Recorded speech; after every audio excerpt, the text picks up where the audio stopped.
Kelantan koloni budaya Jawa juga, dan Sriwijaya. Sriwijaya Palembang pun ada dijajah Jawa juga. Jadi pengaruh Jawa kuno itu, saya bukan Jawa, saya Melayu tulen. Tapi yang benar harus dikatakan benar. Ya, pengaruhnya sangat dominan. Pengaruh sangat dominan.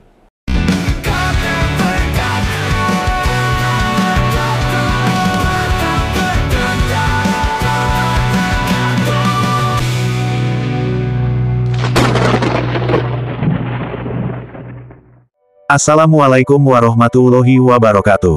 Sahabat Kata Per Kata, Profesor Negeri Malaides mengungkapkan hal yang berbeda tentang sejarah yang ada di Negeri Malaides, dari para profesor-profesor Negeri Malaides lainnya, yang menceritakan tentang sejarah peradaban Melayu di Negeri Malaides.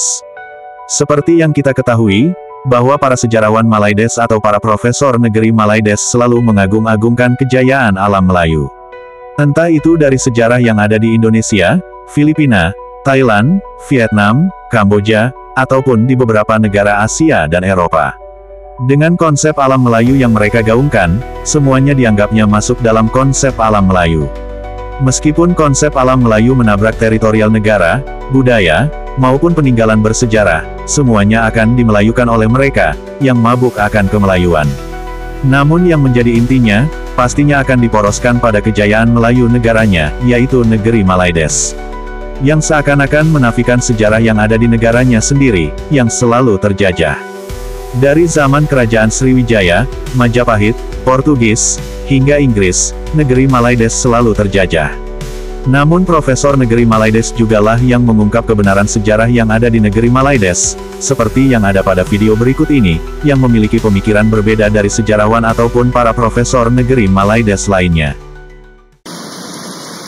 Saya menganggap pengarang hikayat Melayu, sejarah Melayu itu nama orang putih popularkan. Dia namanya bukan sejarah Melayu. Namanya sebenarnya hikayat Melayu, nama asal. Dalam bahasa Arabnya Sulalatus Salati. Tuturan segala raja-raja. Orang tak faham perkataan Jawa kuno tuturan, dia sebutnya pertuturan. Bukan pertuturan. Tuturan artinya salsilah. Salsilah. Keturunan, nasihat, daripada perkataan Jawa kuno tutur. Okay. Di sini saya mengkaji batu bersurat Terengganu. Orang semua kata itu bahasa Melayu, batu bersurat. Sebenarnya perkataan Melayu kuno sedikit aja, perkataan Jawa kuno yang banyak. Kenapa Jawa kuno? Kerana Terengganu itu adalah wilayah atau koloni budaya Jawa. Kelantan koloni budaya Jawa juga, dan Sriwijaya. Sriwijaya Palembang pun ada dijajah Jawa juga. Jadi pengaruh Jawa kuno itu, saya bukan Jawa, saya Melayu tulen. Tapi yang benar harus dikatakan benar. Ya, pengaruhnya sangat dominan. Pengaruh sangat dominan. Kalau orang mengkaji sastra Melayu tradisional tanpa melihat atau menganalisis pengaruh Jawa itu, tak sah. Kebanyakan perkataan dalam hikayat Melayu itu perkataan Jawa. Tapi Prof, kalau macam nak lihat daripada macam sekarang lah je lah. Pada saya, kebanyakan nilai-nilai ini berasal daripada bahasa dan juga perkataan. Tapi sekarang ni kalau dalam dewasa ni lah kan, ramai yang mungkin yang macam cakap ya, mereka yang memperjuangkan kemurnian bahasa Melayu bagi sebuah bahasa nasionalis, nasionalis, menolak peminjaman kata-kata lain ni sebab mereka tak tahu. Pendapat apa macam mana kalau itu salah mereka tu. Sebab kalau kita selidik bahasa Melayu itu, saya dah kata tadi, 60%, sekitar 60% ada pengaruh atau perkataan asing. Apa saja perkataan, kalau tak Sanskrit Jawa kuno. Bahkan bahasa Arab pun sedikit je, bahasa Parsi lebih banyak. Tapi orang tak pernah fikir itu. Ada perlambangan kepada perlambangan ada pengaruh pada waktu itu. Tapi kerana orang meremehkan pengaruh bahasa, orang tak kaji bahasa Melayu. Kalau macam ni Prof, berbalik macam tentang bahasa ni lah kan. Saya sebagai daripada generasi muda lah ya, nak bertanya kepada Prof, contoh macam apa nama ni, macam mana kita nak menjadikan bahasa ni sebagai satu alat perpaduan kepada semua. Sebab kalau macam kita lihat macam sejarah contohlah kan, di ketika era nasionalis seperti Burhanuddin Hilmi semua, dia menyatakan konsep Melayu Gaya yang siapa-siapa yang duduk di tanah Melayu ni dipanggil Melayu, berbahasa yang sama. Dan Indonesia pun buat benda ni. Tapi apa yang menyebabkan kita tidak dapat nak buat polisi macam ni? Ini satu nilai Melayu lagi. Orang Melayu buat apa-apa tak pernah sampai putus. Tak pernah sampai habis maksudnya. Tak selesai. Benda tu sudah ada dalam perlembagaan. Mesti ada satu bahasa kebangsaan, satu sistem persekolahan, tapi tidak dilaksanakan. Dan Melayu ni bangsa yang hati-hati. Kalau laksanakan nanti bergaduh, takut bergaduh. Jadi ahli politik Melayu selalu seorang tarik dalam prinsip. Dalam dan satu lagi kita harus ingat, bila kita merdeka 57 itu dengan Melaya, sebenarnya itu benda ini diompokkan, diletakkan kepada Melaya oleh British. Siapa yang bawa masalah ni? British. Yang bawa orang Cina, orang India kerana perlu tenaga kerja, British. Nilai lagi, sistem nilai. Jadi balik pada hari ini, kita dapat menteri-menteri yang tidak melaksanakan dasar kerajaan. Sistem nilai kan. Jadi kita gagal. Saya dah sejak saya muda, saya bertegas mesti bahasa kebangsaan itu diutamakan. Dia mesti ada satu jenis sekolah kebangsaan. Swasta tak pakai. Kalau swasta nak ikut, dia kena ikut dasar kebangsaan. Tapi apakah ini berlaku?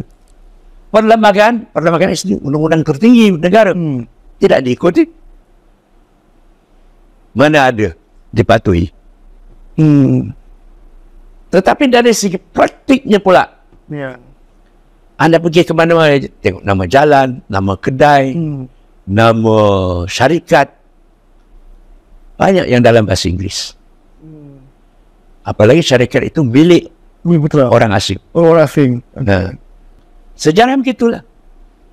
Tapi sejarah tidak diterapkan secara jujur, maka dongeng-dongeng ini mengatasi sejarah.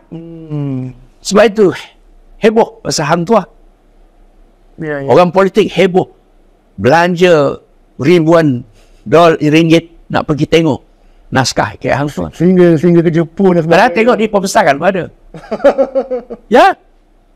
Nilai Melayu lagi. Jadi sistem nilai ini memang meliputi banyak ruang. Kita lupa itu. Sistem nilai membentuk sikap. Kalau sistem nilai kita menekankan pembacaan melalui agama, pembacaan itu baca Quran, maka dengan sendirinya kita selalu curious. Betul. Kita mesti nak membaca.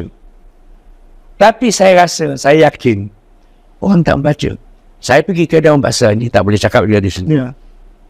Ada perpustakaan yang tak mau beli buku saya. Oh, kenapa? Antaranya? Perpustakaan tu besar. Kayak Hang Tuah tu tak, mereka tak mau beli. Ada di Rusia adalah. Kenapa? Kenapa berbeza dengan pandangan Melayu. Ada satu profesor. Dia ada satu mesyuarat tertutup, majlis mesyuarat tertutup. Dia mengatakan bila saya menafikan kewujudan Hang Tuah, kalau tak ada Hang Tuah, tak ada Melayu. Profesor bercakap tu. So bayangkan cara berfikir, level of thinking yang pemikiran profesor. So kalau orang yang dikatakan cendekiawan bercakap macam itu, berfikir cara itu, percaya pada dongeng, apa yang kita harapkan dari orang biasa? Dari penjelasan profesor atau sejarawan negeri Malaides ini, bisa dikatakan bahwa ada kaitannya antara sejarah yang ada di negeri Malaides dengan sejarah perjalanan peradaban dari bagian-bagian wilayah yang ada di negara Indonesia. Sehingga ketika ada profesor negeri Malaides atau warga Malaides, khususnya mereka yang bertipe M, yang suka merendahkan warga Indonesia, tepatnya mereka yang suka merendahkan orang Jawa, maka sama saja kalau mereka adalah orang-orang yang melupakan sejarah. Karena sejarah bahasa Jawa, budaya, serta yang lainnya, telah lama membentuk karakter orang-orang negeri Malaides. Dan bisa dikatakan, jika tidak ada orang-orang Jawa, mungkin negara Malaysia yang sekarang kami sebut negeri Malaides, mungkin takkan pernah ada. Cukup sekian video kali ini. Terima kasih. Sampai jumpa lagi.